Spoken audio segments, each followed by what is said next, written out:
Nous avons vu que Christ est la tête du corps et que l'Esprit Saint a sa sphère d'activité dans le corps. Maintenant, en prenant l'illustration familière du corps physique, nous savons que chaque membre et chaque faculté de ce corps physique est liée de façon vitale à la tête et fonctionne en relation avec la tête. Si le corps, naturellement, est dans son état normal, à travers tout ce système physique complexe, il y a le réseau des nerfs, un système énormément complet liant à la tête la plus infime partie physique ainsi que les extrémités les plus éloignées, de sorte que vous enregistrerez dans votre tête la douleur de votre doigt ou d'un orteil. Coupez votre tête et vous pouvez blesser autant de doigts et d'orteils que vous voulez et vous ne le sentirez pas. Tout a son siège dans la tête, toute la sensibilité des membres est enregistrée dans la tête. Il est possible de prendre une aiguille, si tout le système cérébral est bien connu, d'appliquer la pointe à telle partie identifiée du cerveau, pour mettre hors d'action n'importe quel membre du corps et laisser les autres parties intactes. Par une compréhension de ce système, une aiguille peut être appliquée en un certain point du cerveau pour mettre la main ou le pied hors d'action et laisser les autres membres fonctionner. Toute cette capacité est merveilleusement concentrée dans la tête.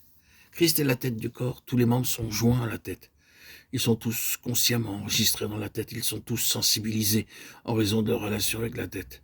Il s'agit de leur sensibilité spirituelle, c'est ce que Paul veut dire quand il dit « Nous avons la pensée de Christ », 1 Corinthiens 2,16. Mais quel est ce système nerveux? C'est l'Esprit Saint. Il est le système nerveux spirituel du corps tout entier, reliant tout avec la tête. Il est la sensibilité du corps. Il est celui qui apporte de la part de la tête les réactions de ses jugements et de ses décisions. Il est celui qui apporte à la tête tout au sujet de chaque membre et fait ainsi le corps et de la tête une seule et complète entité. L'Esprit Saint est ce système nerveux dans tout le corps.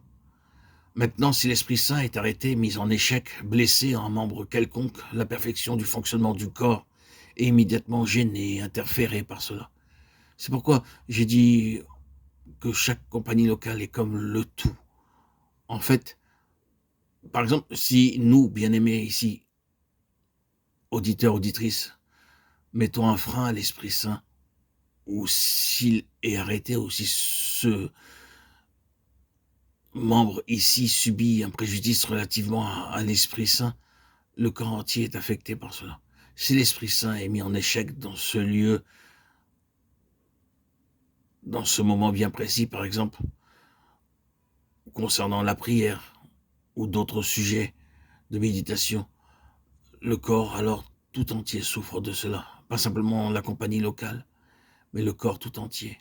Si l'Esprit Saint, d'autre part, a sa pleine liberté, le corps tout entier en retirera les avantages. Ce corps est une entité universelle et son universalité est centrée dans n'importe quelle compagnie locale. Le tout se trouve là. N'est-il pas vrai que dans notre propre corps, même comme quand il est globalement en bonne santé, un seul petit membre peut entièrement l'affecter?